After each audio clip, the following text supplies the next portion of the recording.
Good evening. My name is Father Greg Oldschlager. To introduce myself a lot, I say for obvious reasons people call me Father Greg.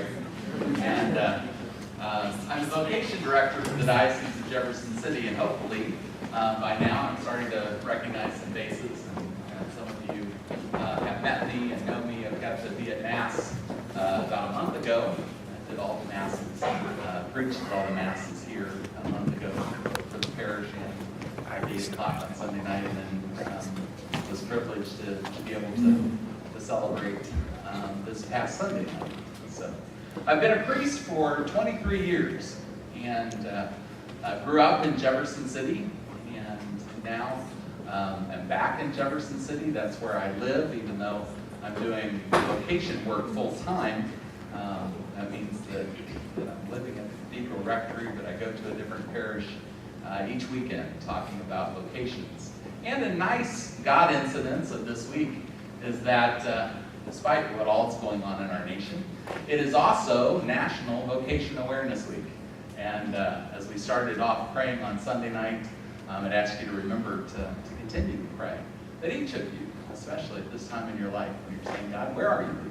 What is my vocation in life? Might seek that guidance that God can give towards the sacrament of marriage, the ministry, and wonderful service to the church of consecrated religious life and priesthood.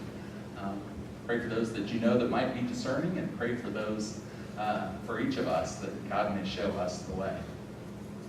Have the opportunity tonight to talk to you about the second part of this prayer of Jabez. And Renee did a great job last time, talking about blessings, and how really blessings is how God shows his love to us. And then we get to go out and show that love of God to the world. And when we recognize our blessings, it fills us up with that love of God so much that we want to share it with others.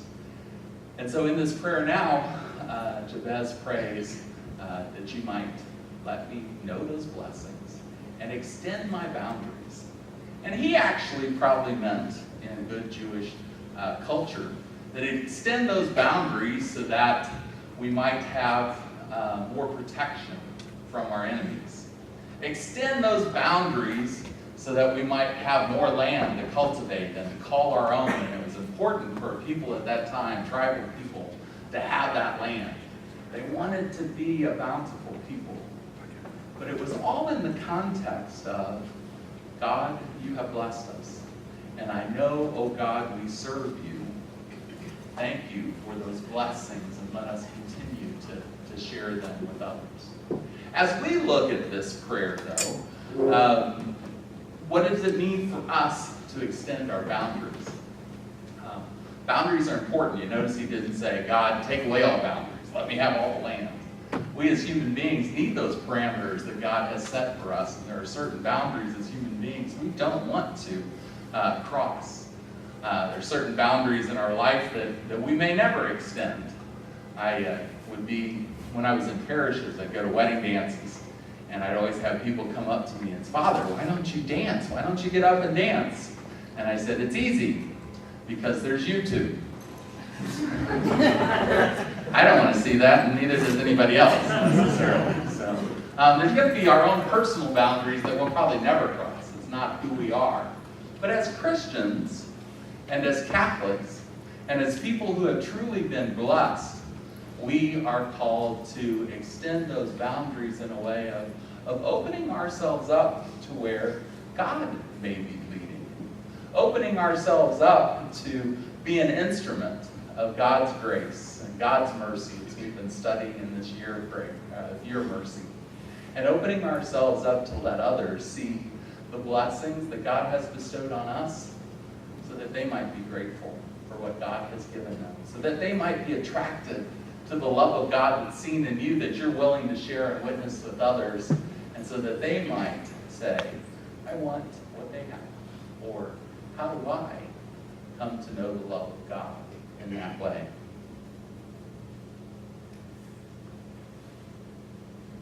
In order to enlarge our boundaries, I know for me it's a matter of getting out of our comfort zone.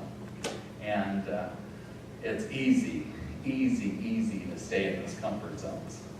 In one sense, it's really kind of ironic that I'm giving a talk on evangelization, because as a young child and even in my high school days, the scariest thing for me was the fact that I'd have to stand up for my faith and try to explain my faith. And if somebody asked me a question about my faith, to try to tell them why I liked it, I would just cower from that. One, I didn't like confrontation, and two, I just didn't feel like I knew enough.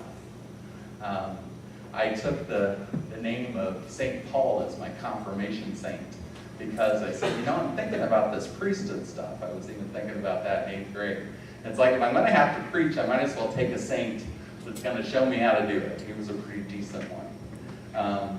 Extending those boundaries, getting out of our comfort zones. It can be difficult. I am a natural introvert. In order to get out of my comfort zone to be a priest, I have to be an extrovert in a lot of what I do. And the Lord allows us to do that. It's not my preference, but I certainly see how God can use the witness that I'm able to give from time to time and continue to let others see God through me. And it motivates me to extend those boundaries that I might set for myself and say, Lord, I trust you. Lord, I want you to help me to do that.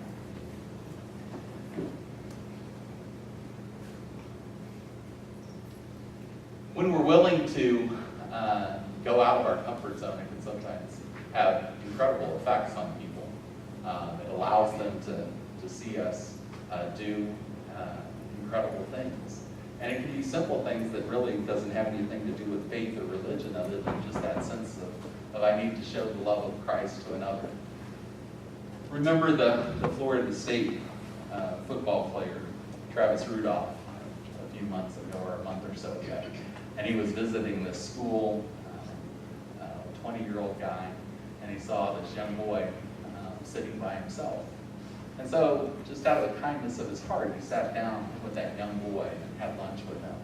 And he didn't really think too much about it, but everybody in that cafeteria noticed. And when the mother heard that he sat down with this son of hers that could sometimes be a bit shunned because of his autism, she put it on the internet, and it went viral. And every news agency picked it up, and everybody said, that's the right thing to do. How can we extend our boundaries out of our comfort zones to not only do the right thing to do, but do that Christian thing to do, and do what God calls us to do? We hear this big word, evangelization, and Pope Benedict had talked about the new evangelization. It's actually been talked about since the time of Pope Paul VI. And Pope Francis has tried to help us see what that new evangelization is like. Evangelization is stepping out of those comfort zones, because we want to literally go and spread the gospel by our actions. It doesn't mean that you have to stand on the corner and shout out that people are going to hell unless they turn or change their ways. It can be something very simple as taking the opportunity here at Newman to reach out to someone and say, hey, I haven't noticed you here before, and helping them to feel welcome. And then that person feeling welcome goes forth and invites somebody else, and your simple gesture of hospitality can be a way of evangelization that has a ripple effect that we don't know, but when we cooperate with God's plan and are willing to step out of that comfort zone and allow God to extend our boundaries, we can do great things in the name of Christ. The definition of evangelization that our church gives us is bringing the good news of Jesus into our every human situation. Bringing the good news of Jesus into our every human situation. And then seeking to convert those individuals not by winning them over, but seeking them to convert the individuals and society by the divine grace of God. By us being willing to show the love of Christ to others, to let God help them see the need for God in their life, or the need to come back to practicing their faith. You have to remember that with evangelization, the gospel is the key. Not me, or what I say, or my eloquent words, or how well I can argue, are the best way to convince. let the love of Christ do that. And so therefore, to me, evangelization starts with humility. God, not my words, but yours. God, not my will be done, but your will be done. Going back to those wonderful sense of blessings that we've had, and saying, God, I need to share that because I'm grateful for what you've given me. Let me share those blessings with others. It's directly connected to Jesus. So I said it's kind of ironic that God would call me to give this talk tonight on evangelization, but I was excited about it. Because my understanding of evangelization, or my everyday act of evangelization, might be the preaching that I do formally in Mass. But most of what I do and what people say to me about how they see Christ through me is my daily witness. And I don't say that in a sense of pride. It's a sense of humility. Say, I see Christ through you. Through your joy, I see Christ working in you. I came to talk to you because, for some reason, you seem to have that compassion of Jesus that I need to talk to you. I very humbly say that because it's not something that I've striven for. I think it's been something that I've given. And it has to do with my own personal gifts and talents. I was really reluctant to accept the role as vocation director when Bishop Gatos asked me, because I said, I'm not the rah-rah guy. I don't get out there and say, hey, you got to go for your vocation. Hey, you need to get into the seminary and all of those type of things. That's just not my personality. I thought, I don't know that I'd be very good at it. I'd like the director of seminarian's position because that means helping them discern and working the one-on-one and seeing that growth. But what's been interesting is that people have reflected back to me that even though that was my fear, people are attracted to priesthood because of the positive image that I present of it. That has nothing to do with me. That all has to do with being open to letting Christ shine through me. And I encourage you to do that as well. Pope Francis calls us to this new evangelization. And that evangelization comes out of humility rather than a pride. I've got to tell you about our faith. It comes out of a sense of mission rather than a sense of recruitment. That's why I didn't like the vocation director idea, because they often said it, you're a recruiter. Never liked that. Felt like there was a little deception or something in that. Mission is just letting see how God works through us and how we need to use those good gifts that God has given to really help the people of this world as Christ would reach out to all people in this world. Witness. Witness is living that faith and sharing and spreading the good news in Jesus Christ. Witnessing is how we live it. Sometimes people say, I don't know where to start when talking about what it means to be Catholic. Tell them why you love them.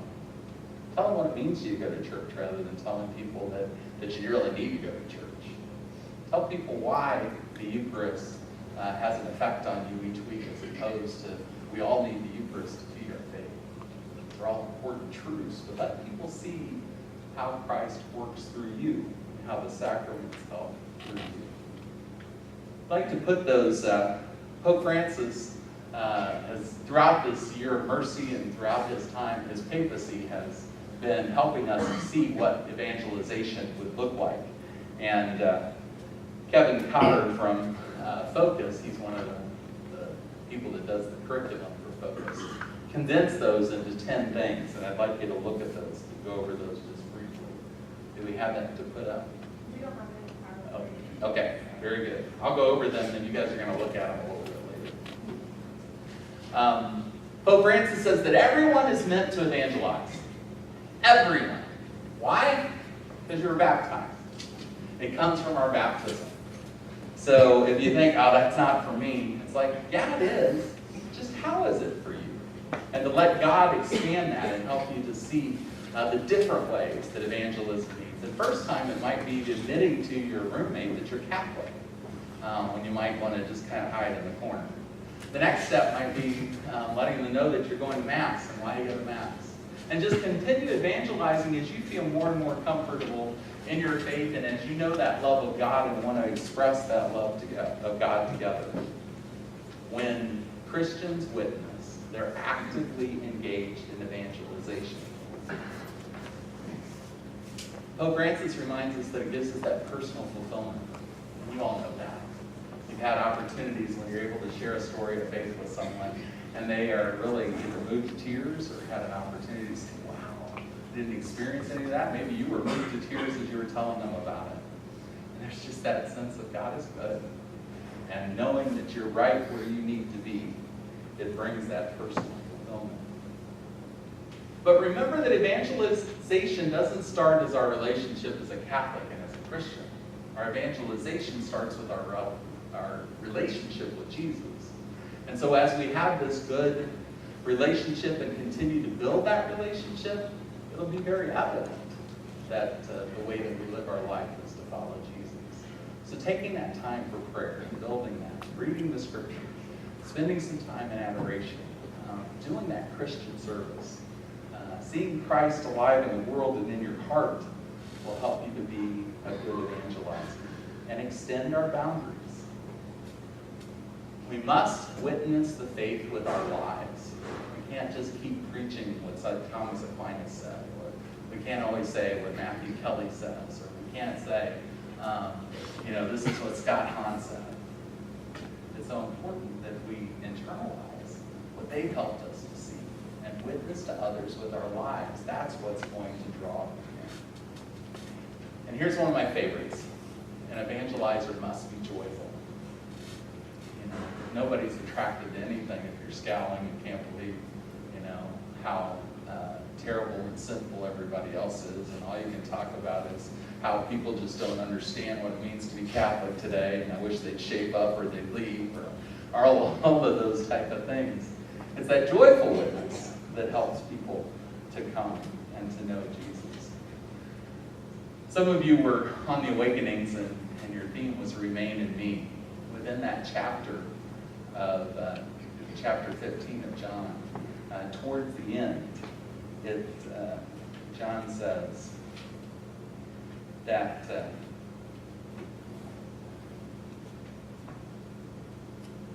I want to be your friend, so that my joy may be yours, and your joy may be complete. Jesus Christ gives us his own joy. And when they see that joy, they see the joy of Christ. An evangelizer must be joyful. I love this one, and Pope Francis is always pretty hitting the nail on the head. We must encounter people to evangelize. We can't stand in our dorm room and wish that people would come to the church, or wish that people would love Jesus. We can't do it through Facebook or Instagram or any of those other social medias. You can get lots of good information out there, but for people to see you alive in faith, we have to encounter people. We will need to give some kind of initial proclamation of Jesus, and that can be just as simple as, here's how Jesus loves me, and let me show you how. Let me tell you a story about my encounter with Jesus' forgiveness. Let me tell you a story about how Jesus showed his compassion to me through the kindness of another. Giving that proclamation of our own, it doesn't have to be from the catechism, although learning the catechism helps us to witness. It needs to come from our experience. And guess what? Pope Francis says you got to get out of your comfort zone. Recognize what those comfort zones are and challenge yourself to move on from it. And I think one of that can be is the circle of friends that you're with. It is so easy to get there with those same folks. It's really difficult to stretch out, especially if you're like me and there's always that awkward pause after you introduce yourself. Trusting that Jesus will help you to do that, because out of love, you want to reach out to this person and you want them to know the love of Christ too. Evangelizers love people, and this is where Pope Francis said that evangelizers take on the smell of the sheep. And he was actually talking to bishops and priests when he said that. He said, you guys can't stay in the rectory all the time either. You can't just do diocese and office stuff. You have to be there and know the people. Let the people see you. Take on the smell of the sheep. And then everyone needs to be evangelized. Point number 10. Everyone needs to be evangelized. Are there people that you just don't share your faith with? Are there groups in your life that you never bring up religion? Are there things where you feel like it's taboo and it's like you don't talk religion or politics? You don't have to talk religion to witness that, hey, I'm going to Mass. What are you doing that for? It's important to you. You don't have to witness or talk religion to be able to say, come with me and help out with the soup kitchen. Evangelization can be done in lots of different ways. The last thing that I'd like to do is really kind of challenge us to get out of our comfort zones. And sometimes Newman can be that comfort zone. I come here because it feels safe. I come here because I love the prayer together. I come here because I get to be with like people. And therefore, that's where I know and love God. Wonderful. Let that fill you up. And then go out and let others see. Take that opportunity to even step out of the groups in Newman or reach out to other groups or do other things or get involved with the parish. Those are the first steps. But as you've talked about on several different things, you've got to take this into the campus. People need to know that you're Catholic, that you're Christian in your classes. You have opportunities to be really extreme and do the barehanding and going out and just introducing yourself to folks and saying, hey, have you thought about coming to Newman? Do you have faith in your life? Do you have a church in your life? Or the real simple thing of standing there and walking up to someone when you notice that they're having a difficult day or seem to be upset and say, is there anything I can do for you? What do you want to do that for? Hey, Jesus tells us to love one another. Can I do anything for you? It doesn't have to be incredible acts. It just has to be acts out of the love of Jesus Christ. Christ needs you to witness your faith. And that can be a challenge. Christ needs you to witness that faith. So take the holy risk. It is a risk. We're allowing ourselves to be vulnerable. We could get stepped on. We could get called all kinds of names. We could do all kinds of things. Or we could have people turn their back on us. But Jesus said, if they did this for me, they'll do that for you. Trust. Trust in people. There will be less times that they turn away than when they listen to the love of Jesus.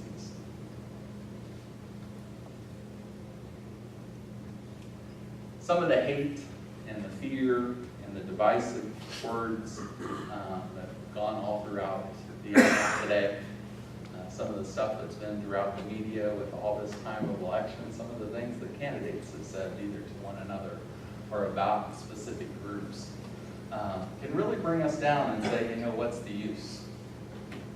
But really, this idea of extending our boundaries is a perfect message for tonight when we get together as a Catholic community and realize that we need to bring Jesus Christ out into the world.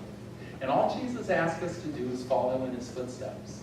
Walk in the footsteps of Christ, and each people that you meet, each person that you meet today, let them know the love of Jesus. And help people to realize that we do live in one nation under God. And God is an important part of who we are as a community of faith. God is what makes us equal. God is what brings us together out of unity.